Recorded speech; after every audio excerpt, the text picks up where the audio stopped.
Today we remember and pray for all those who are struggling at this time, particularly for those who are self-isolating, for our school and for our communities. We also give thanks for those whom we love but see no longer, for those who have died during this pandemic.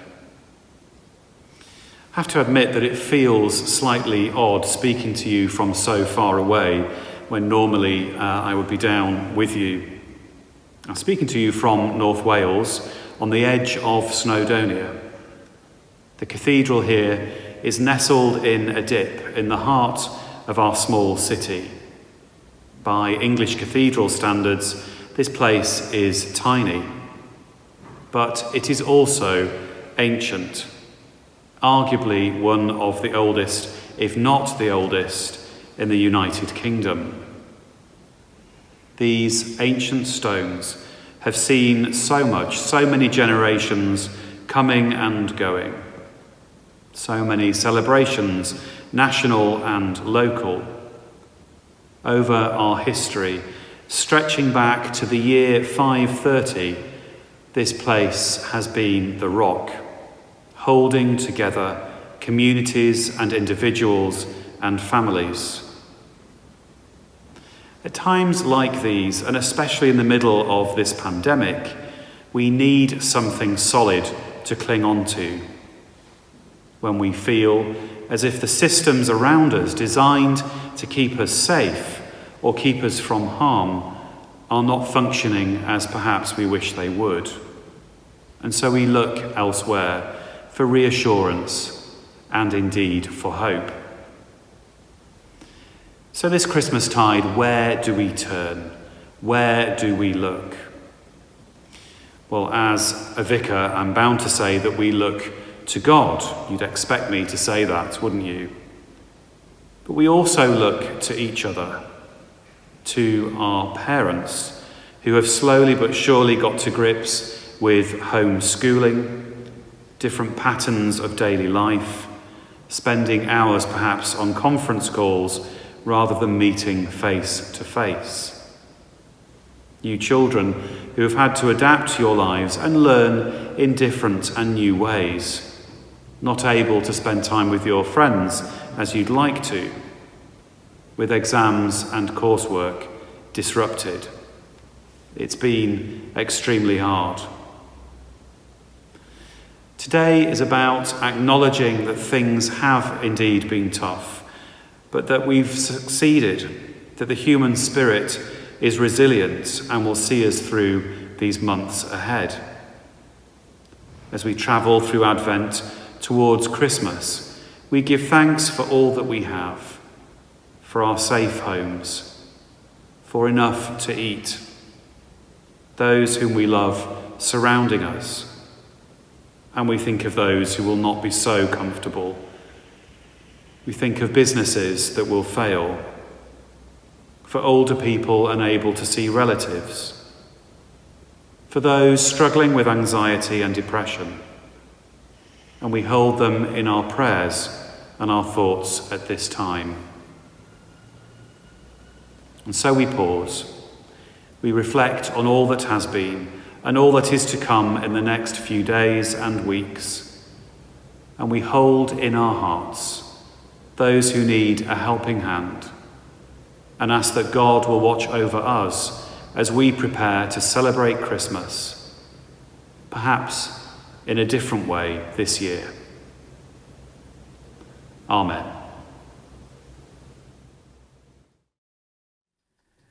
Usually at this time of year, I'm knee-high in oranges, getting ready for one of our school Christingles, or preparing for one of our big services, which sees our cathedral packed to the rafters.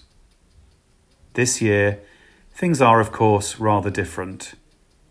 Instead of getting really excited and feeling a bit daunted about the number of services yet to complete before the big day, it's all a bit quiet. This year, we'll be doing a lot of our services via Zoom, a bit like this one. So how do you feel about this festive season? Are you ready yet to overdose on mince pies? Or would you rather 2020 was already over?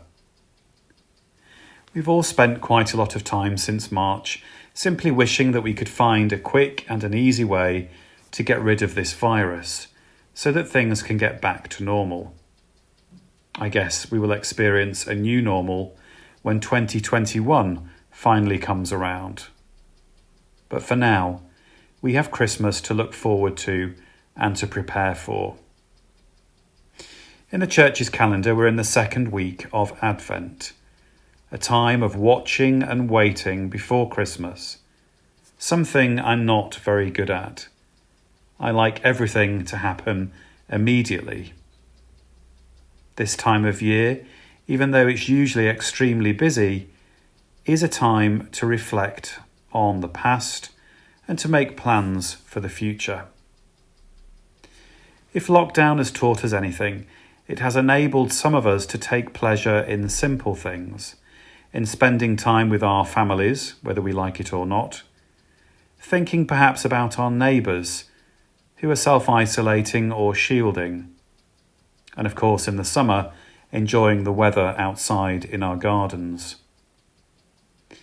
As we approach Christmas, we remember and celebrate what has gone before and what is to come. And we also consider a simple yet profound message. Behind all the tinsel, the overcooked sprouts and the non-recyclable wrapping paper is a story about a baby, who Christians believe is the Son of God. This story is still being told 2,000 years after it happened, which is quite remarkable. It is a drama which unfolds every year before us in readings and in music, in crib scenes, in homes, and in non-COVID times in churches. Before we hurtle into another year, this is the time to stop, to take a breath, and to give thanks for what we have, to listen to a story, whatever we think of faith or God or religion, to look upwards at the stars, and to ponder anew things that we don't quite understand.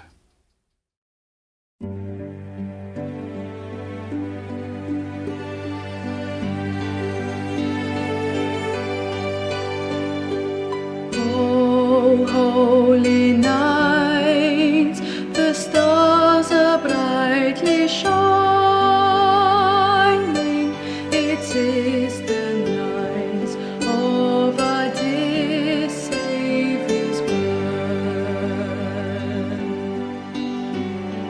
Long lay the world in sin and ever pining, till He appeared.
Let us pray.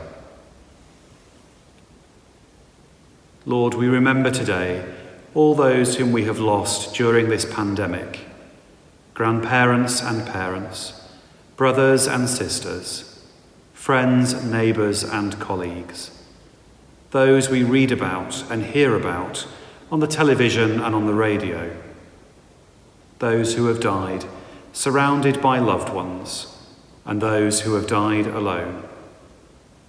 Let this Christmas be one of giving true thanks for all we have and for all whom we know, either living or departed. We ask this in the name of our Saviour, born amongst us, Jesus Christ our Lord.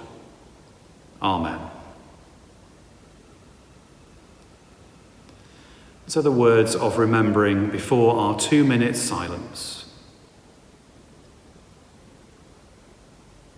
We fall silent now, as those who have died fell silent. We give thanks for the lives of those we have lost, and those whom we will remember this day and this Christmastide.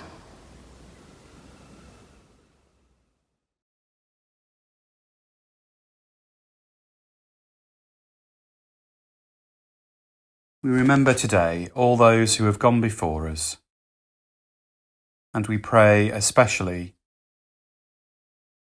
for Barry Udolph, who died on the 1st of May of COVID-19. Father and grandfather, a friend to many all over the world. We pray for him, missed by Linda and all the children, the grandchildren and the great-granddaughter.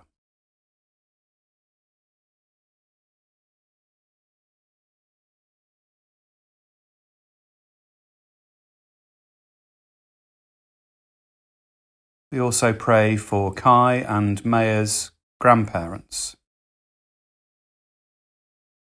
Pray for Stephen and for Linda.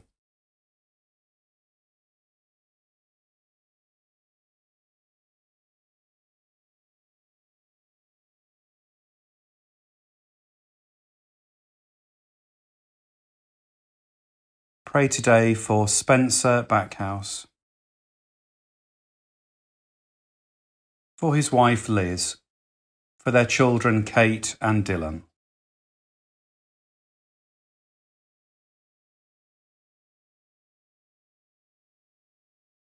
We pray also today for Patricia.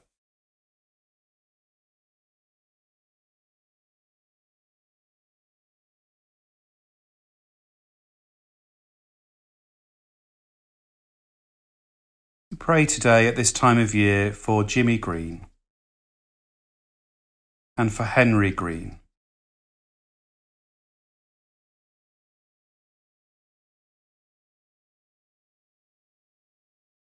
We pray also for those who are ill, particularly for Bert.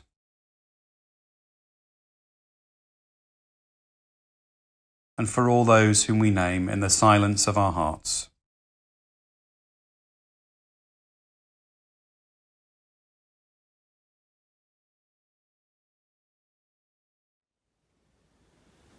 Almighty and eternal God, from whose love in Christ we cannot be parted, either by death or life, hear our prayers and thanksgivings for all whom we remember this day. Fulfill in them the purpose of your love, and bring us all with them to your eternal joy. Through Jesus Christ our Lord. Amen.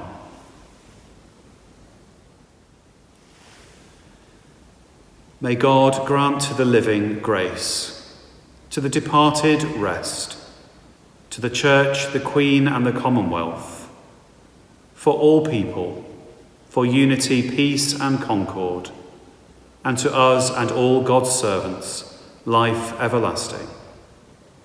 And the blessing of God Almighty, who is Father, Son and Holy Spirit, be with you and remain with you always. Amen.